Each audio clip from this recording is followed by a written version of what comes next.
ลุงบ่ได้ต้องการอีหยังแล้วต้องการเห็นลูกหลานอยู่ดีกินดี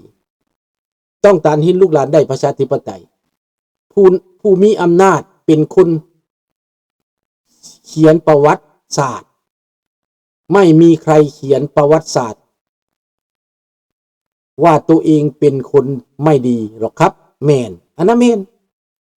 อันนั้นแมนอีหลีประวัติศาสตร์ที่มันเขียนนี่มันก็เขียนตัวมันก็เขียนว่าเวียดพุ่นเป็นคนดีมันเขียนว่าคนลาวนี่บ่ดีมันใส่คนลาวฆ่ากันแล้วมันก็ว่าคนลาวบ่ดีมันก็ย่อปอปั้นตั้งแต่คนเวียดมันมักสอนไส้กับแก้วกับแก้วมันก็ย่องกันมันก็ว่าโตดล้ำองค์สอนไส้โตดล้ำมันก็ว่าซั่นแล้ว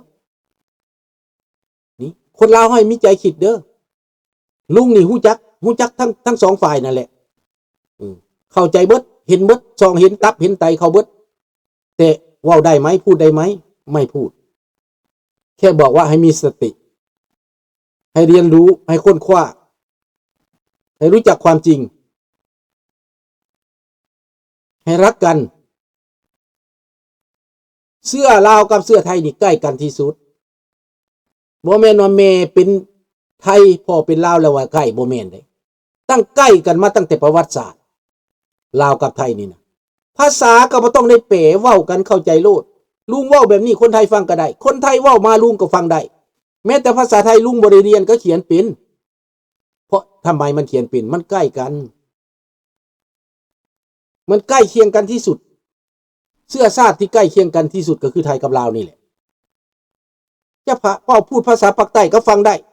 พูดภาษาสุพรรณก็ฟังได้พูดภาษาเชียงใหม่ก็ฟังได้ลุงไปใส่ลุงก็ฟังได้เบิดภาษาเนี่ยเห็นบ่ล่ะไปอยู่บดลฟังได้เบิดใช่ในเมื่อญาติพี่น้องกันเราก็ต้องช่วยให้ลาวนี้หลุดพ้นออกจากระบอบเผด็จการอันนี้คือขอร้องให้คนที่ได้ประชาธิปไตยแล้วดึงเอาพวกที่ไม่ได้ขึ้นไปด้วยนี่บ่แม่นเหยียบลงนะถ้าไปเหยียบลงนะมันสิได้อย่างไรเหยียบลงก็คือตกต่ำซ้ำเติมเราจะไปซ้ำเติมไหมล่ะคนไทยอ่านและพิมพ์ภาษาลาวได้หลายคนเด้ลุงก็แม่นคนลาวเกือบได้หมดทุกคนเขียนภาษาไทยอ่านภาษาไทยลุงบ่ได้เขียนจังนี้แต่อ่านได้เขียนได้ลุงก็ยังงึดตัวเองว่าเขียนได้จังไดอ่านได้จังไดบ่ได้เขียน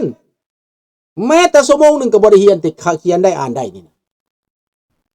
อันนี้ว่าความจริงคันสิลงก็เป็นตัวเลข9กับเลข2นั่นลงกันเรื่อยๆแนวอื่นก็บ่ได้ลงหยังเนาะขอบอกขอบใจลูกหลานทุกคนที่เข้ามาหับฟังหับชมพบกันใหม่ในมื้ออื่นราตรีสวัสดิ์บ๊ายบายขอทุกคนจงอยู่ดีมีแฮงและให้มาสามัคคีกันเนาะรวมใจกันมาฟังข่าวลุงจะไปติดตามใครเมียก่อนว่าเป็นยังไงมันเป็นจริงบ่เนาะว่ากำลังฟรัปปี้มันบ่บายบายเด้อวิดีโอขอให้ลาวได้ปกครองระบอบประชาธิปไตยไวๆครับบายกดติดตามแล้วครับขอบคุณมากครับราตรีสวัสดิ์ทุกคนลุงขอบใจ